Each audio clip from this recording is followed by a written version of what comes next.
Mr. President. Senator from Louisiana.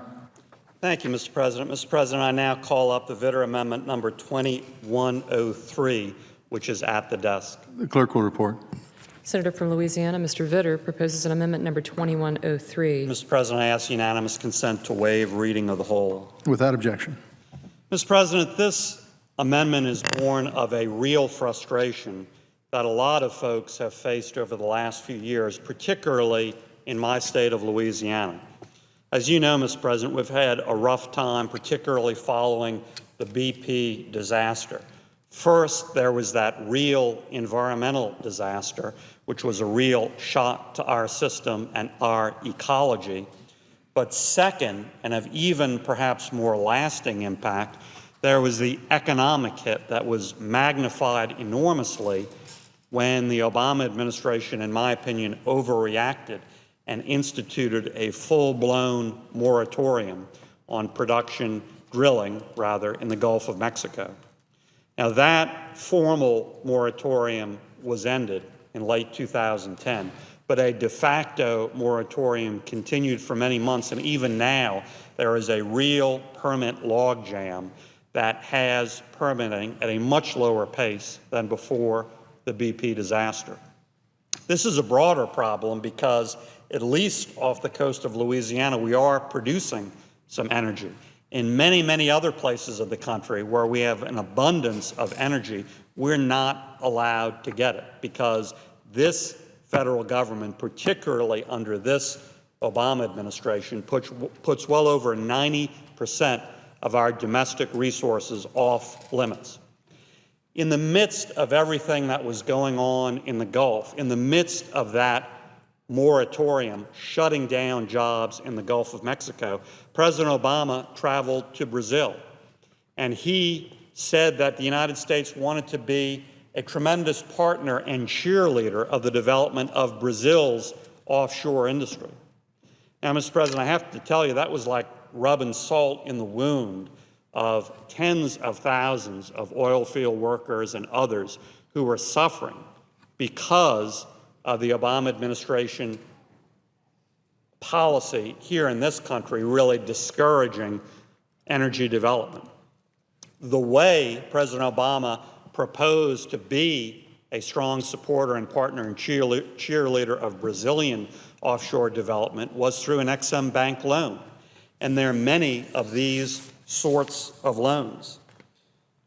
Again, in August 2009, talking about Brazil, the case I mentioned, the Wall Street Journal reported in an editorial that, quote, the U.S. is going to lend billions of dollars to Brazil's state-owned oil company, Petrobras, to finance exploration of the huge offshore discovery in Brazil's Tupi oil field in the Santos Basin near Rio de Janeiro, close quote.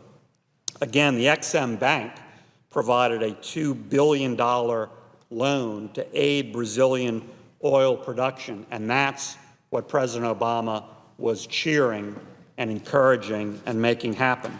It's happened other places as well. Again, the Ex-Im Bank specifically approved a $2.84 billion loan and loan guarantee to a subsidiary of Colombia's national oil company. This money was intended to expand and upgrade an oil refinery in Colombia. And in 2011, the Ex-Im Bank again authorized $1 billion for Pemex, Mexico's national oil and gas company. So here we have this federal government, through the Ex-Im Bank, financing energy production overseas at the same time as this federal government tries to shut down and make difficult a lot of that activity here at home. That's the frustration that produced this amendment number 2103. And this amendment is simple.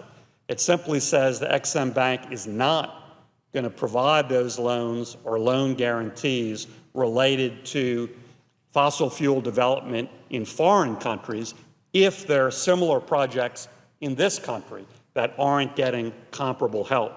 It's not suggesting that the Ex-Im Bank is going to participate directly in projects in this country. It simply says, first things first, American jobs, American energy, American production first. So we're not going to finance the world to produce energy when we create obstacles right here at home to do the same thing. Again, Mr. President, the last several years have proved the need for this sort of common sense provision, in my opinion. President Obama traveling to Brazil, ballyhooing the development of their energy industry, while his moratorium and other policies substantially shut down our own here in the United States, proves the need for this common sense amendment. And I urge all of my colleagues, Mr. President, Republicans and Democrats, to support this Vitter Amendment number 2103. Again, very simple, very logical, pure common sense. Before the Ex-Im Bank uses U.S. taxpayer money to fund, to finance, to guarantee oil and gas and other energy development overseas in foreign countries, we're going to look here at home to see if similar projects exist and are they getting any similar help or inducement from the federal government. I urge support of this, Mr. President, in a way to move forward in a common sense way on this reauthorization. Thank you, Mr. President. With that, I yield the floor and suggest the absence of a quorum. Clerk will call the roll.